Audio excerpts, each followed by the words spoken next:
Hi, welcome to Pop Culture Maniacs podcast. Joining me this week is Jean Henegan. My name is Kieran Freemantle, and this week we are discussing the filming and distribution of film and television during and after the pandemic. Jean, how are you? I'm doing well. How are you? Yeah, I'm good, thank you.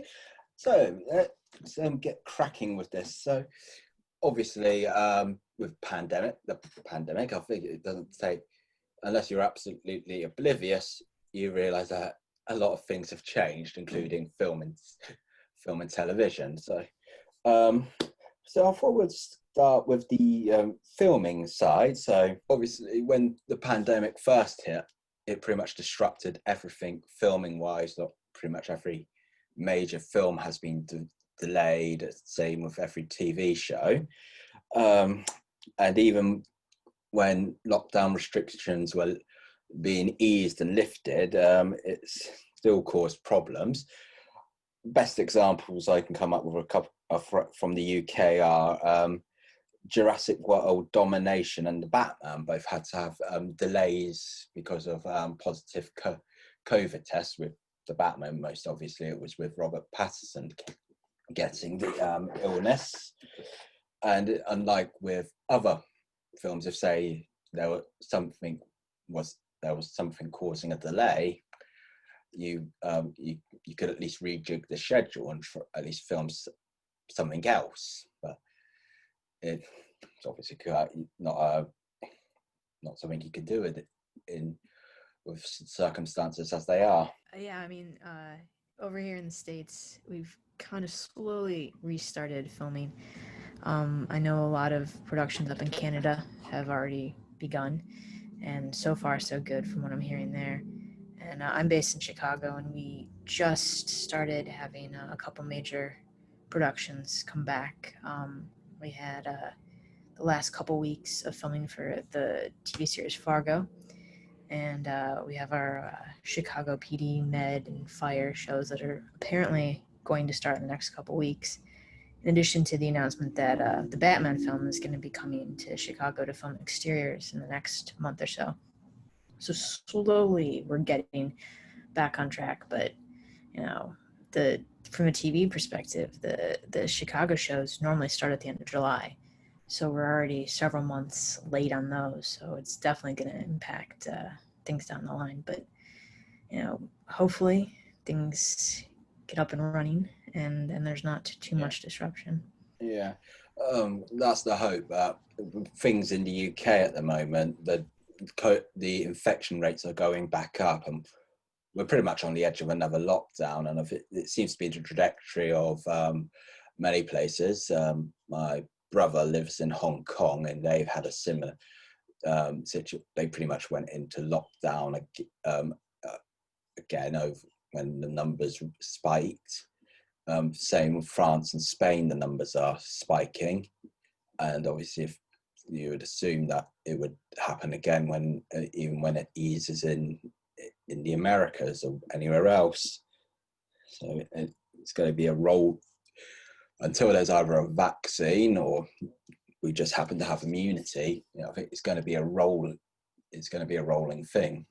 Yeah, exactly. And I don't know specifics about the precautions that are being taken, but I've heard some reports that there's an interesting set of precautions they've taken for filming here in Chicago, which is there's different tiers. Everyone's assigned a different tier within the production, and based on your tier level, that's how many times you get tested within a given week, and you try to cluster those tiers together. So principal talent, directors, key crew members being like tier A, and they get tested repeatedly daily just to try to keep them as safe as possible. And then as you fracture out within the production, there's fewer tests given because you have less people you're in contact with, which in theory sounds like it should work.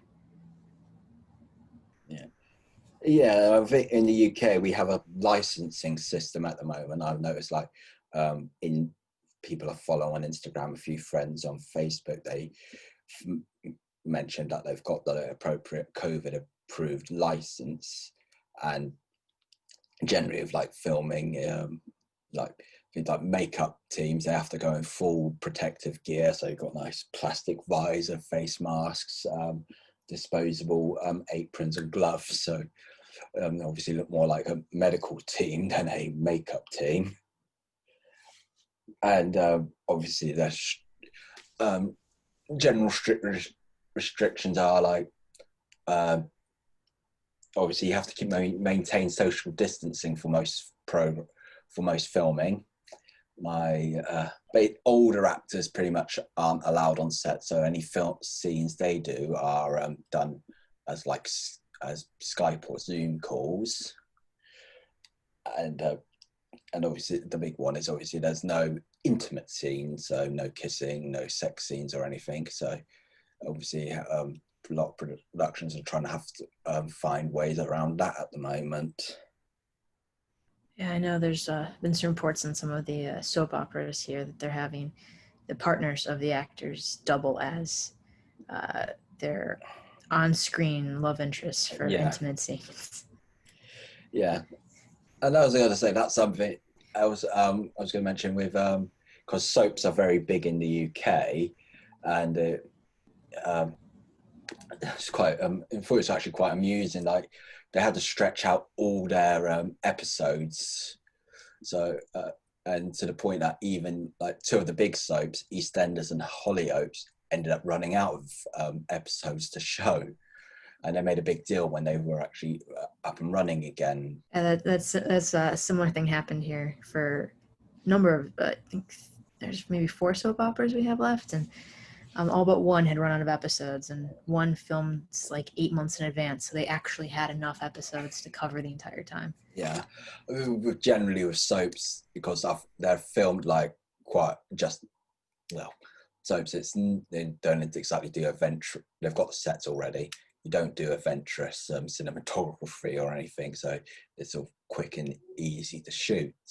So, and they obviously like try and only film a few weeks, like about 6 to 8 weeks ahead over here, generally because they want it's easy to stay topical. Yeah, very true. Yeah, because as well, Israel have got at the time of recording, Israel have gone into a second lockdown already, and it's obviously annoying if you're Israeli. And I think every country wants to try and avoid going into another full lockdown because of the economic hit. Oh, absolutely. Yeah. And obviously the rules over here is pretty much, well, not rules, but what the government are saying like, is obviously they prioritize ways of what sectors have to be, would go into lockdown. So at the moment they've restricted like pubs and clubs opening times to about 10 a.m. So things like that. And I think if the numbers keep spiking, they'll close down more industries. And obviously the last thing they said they'll close would be things like schools and educational facilities. Yeah, that's quite different from things over here. Yeah. I mean, and particularly when it comes to like film and television production here in the States, is every state has its own set of rules and restrictions.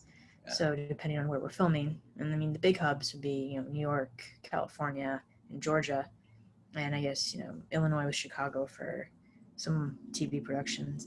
But it's a completely different landscape depending on where you go. New York has very, very low numbers, and they're very reticent to reopen to anything because of a fear of having a resurgence. Yeah. And California, is fluctuating numbers, and they're opening some things, not other things. And luckily, filming is on track now that all the different unions have come to agreement on a plan of attack. Georgia doesn't really have many restrictions. And then Illinois is similar to California in its fluctuations and restriction level. Yeah. And as I said, within the UK, obviously, I think particularly a lot more indie productions are starting to get up and running. I've noticed on Instagram a few people that are in the indie scene over here are making a big deal about when they get when they get into film. We also like within the UK, some people have gotten a bit creative with the types of socially distanced programming. I know, was it David Tennant and David Tennant and Michael Sheen. They made a special like lockdown program where they filmed in their own homes. They things like they got like Alan Bennett's Talking Heads, which is essentially they actors read monologues written by the playwright Alan Bennett. So obviously it requires a minimal crew. And I've been watching the old Vic productions they've been putting out. Yeah, they've been sensational and socially distant, and it's not quite live theater, but it's as close as you can get right now, which is worth the money and time. And that's the other live TV is pretty much the thing that one of the things that is going on at the moment. So you got your like morning programs. So in the UK, you got This Morning, which is they do your usual things, lots of talk, special reports, cookery, that sort of thing. And out of the UK this week, we had the first episode of the new season of Bake Off, which was a joy to watch. Yes, and I haven't. Admittedly, I don't really watch Bake Off. Only the only one I've ever watched is the Dairy Girls specials, and that's special. And that's more because of Dairy Girls themselves. I'll let you know over here, it's been the big news of the week was that we were getting a new episode of Bake Off. So we're so thrilled. And then the production for that, they, isolated for 7 weeks, the whole cast, crew, everybody, just to film it, which is insane to think about. Yeah. I think with Bake Off as well, because obviously they've got quite a big set. So it should be easier to maintain a 2-meter distance from each other. And really, by that point, once you've all quarantined together, and if you're not leaving, you can pretty much interact any way you want. Yeah, I think we sort of we can move on to sort of the releasing side, especially with TV, because I think we already touched upon it. We're starting to get a bit dry on what's being shown at the moment within the UK. Like if you look at the nightly schedules, it's becoming less and less of new shows that have been released. I'm assuming it's something similar around the world. Yeah, it's like, from what I've been hearing and seeing, the major networks here have started dipping into their online streaming only shows. Like CBS here has been pulling from their CBS All Access to air Star Trek Discovery on actual television, which is kind of interesting considering they're starting the first season when we're already going to start the third season airing on CBS All Access in the next month. And they've also pulled from, other smaller channels that they own, like the new version of One Day at a Time is being aired on CBS and being pulled from Pop TV, which CBS owns, just to try to make up space in the schedule. Seeing some productions are slowly starting for networks. Yeah. So hopefully in the next, month and a half, we'll start getting new episodes. I was going to say within the UK, because like the Graham Norton show is a big late night show on Friday, and that hasn't aired for quite a while. So they pretty much post the 10 o'clock news. What is pretty much a film. So this week they had Old School. Last week they had the Lone Ranger, and just obviously whatever the BBC have got to hand.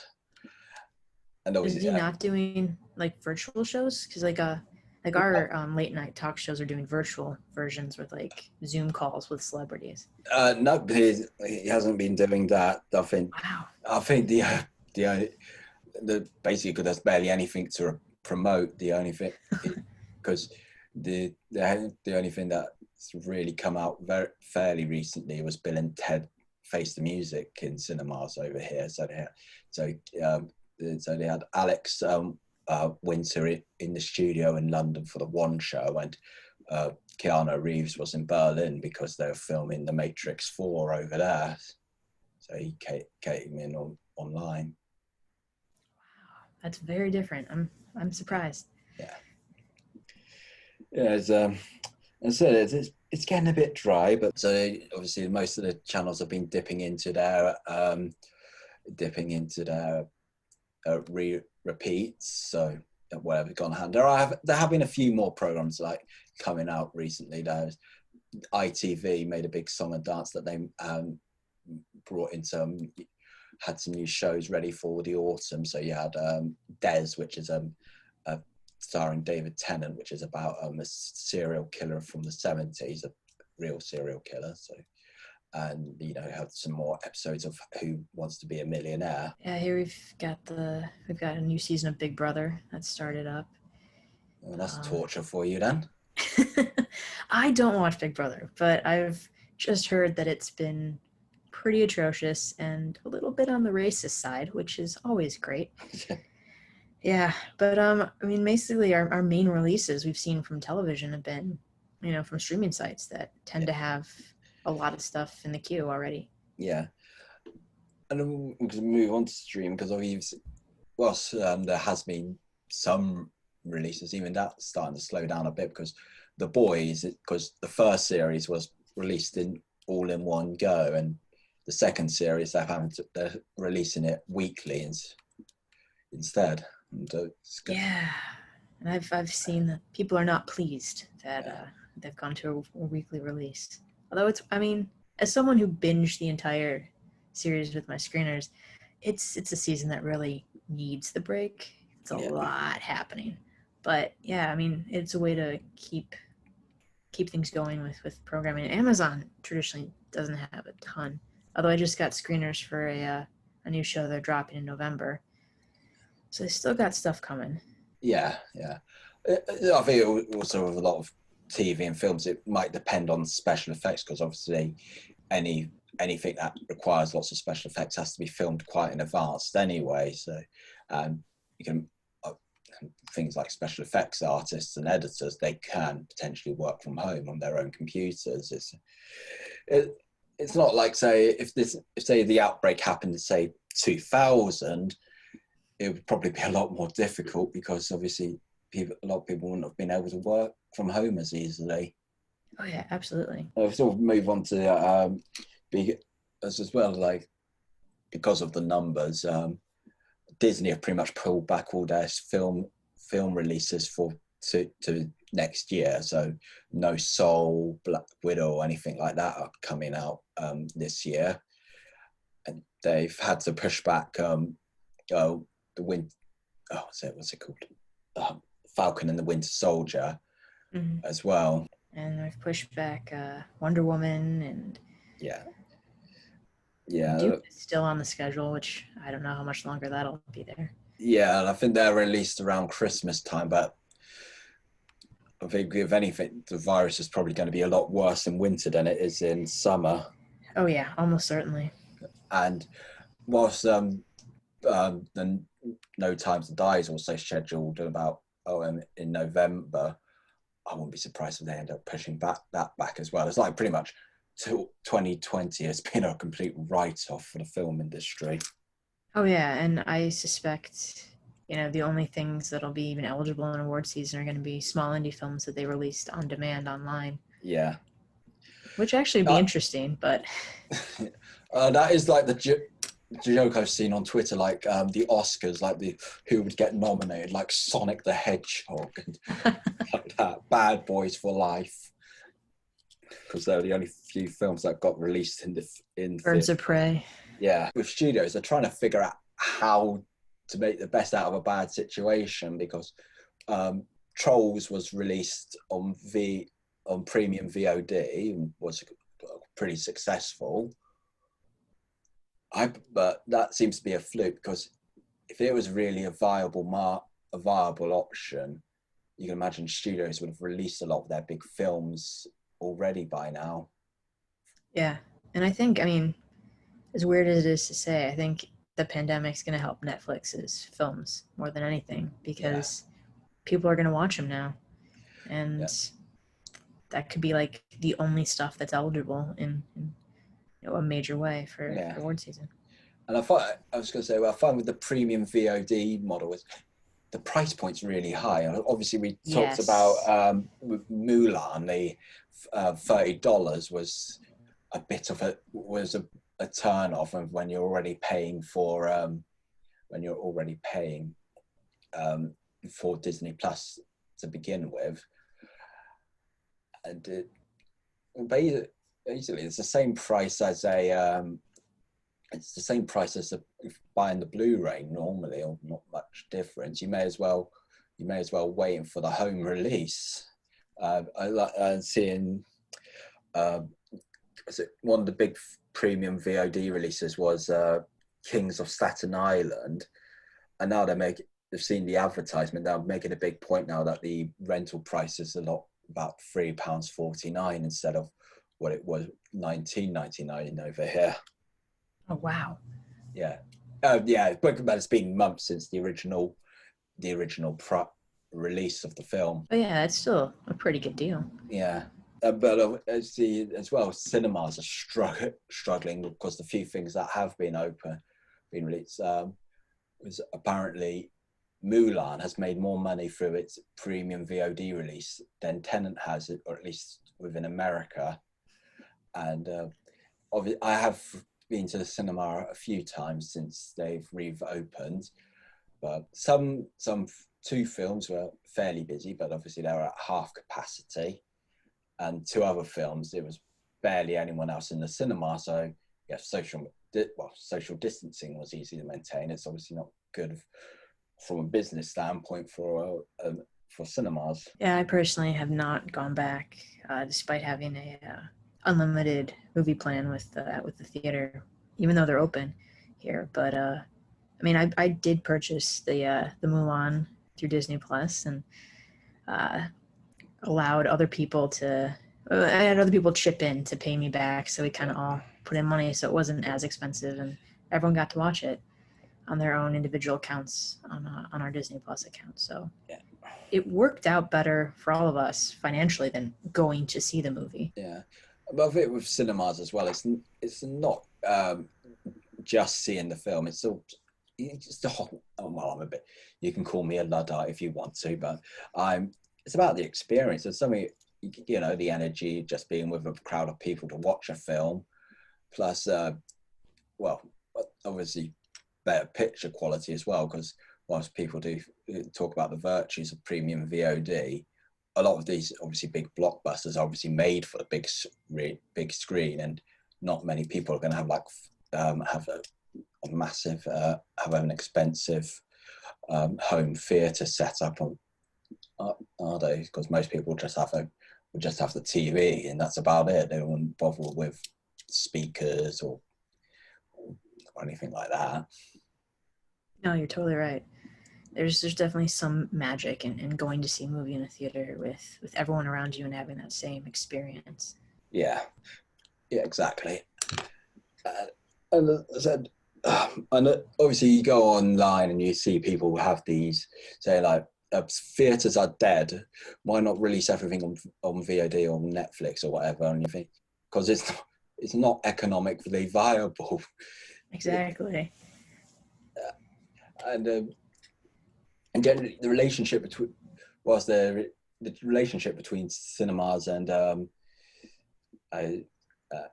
studios is codependent. They do need each other, and so I think people saying be careful what you wish for on that front, because if the whole industry collapses, for a start, I think budgets would go down considerably on a lot of films just to make them viable. And obviously, so that's going to mean less locations, less special effects for certain films. So it's like a be careful what you wish for kind of. That's how I feel. Yeah, and we've already seen with film budgeting, the mid-market, mid-major kind of film has already more or less disappeared from Hollywood. Yeah. And to eliminate theaters and that aspect of it, it could just utterly destroy. Yeah. I mean, we'd just have big budget comic book movies or Star Wars movies or Bond movies, and that'll be it. Yeah, and obviously even they wouldn't bother being released. As I said, if there's a literally everything gets closed down, they or not they wouldn't be made, certainly, or at least they would have to be a much smaller scale. Yeah, and they'd probably all just be confined to, Warner Brothers streaming service or Disney's streaming service, and that's the only way you could ever watch them. You'd have to buy into all the different individual streaming services to get your films. It's all because obviously I know one of the big issues in America for films industry is AMC are in a lot of financial trouble as well. But unfortunately, even if they even if they did have to declare bankruptcy, I would have thought, yeah, someone would buy it because they are the largest chain in America. Yeah, and if AMC is struggling, it's a you wonder how the smaller like Regal Cinemas or Alamo Draft House, the more niche theaters are doing as well. And it's all a wider issue for entertainment industry as a whole, because obviously no concerts, no plays or musicals are able to. So there was a campaign a few months ago over here that they wanted an emergency fund from the government. And obviously, it's that tightrope, isn't it? You obviously because that tightrope that any government would walk whatever their ideology is. Yeah, and over here, there's been a push for kind of a similar fund to particularly save, concert venues and theatrical venues.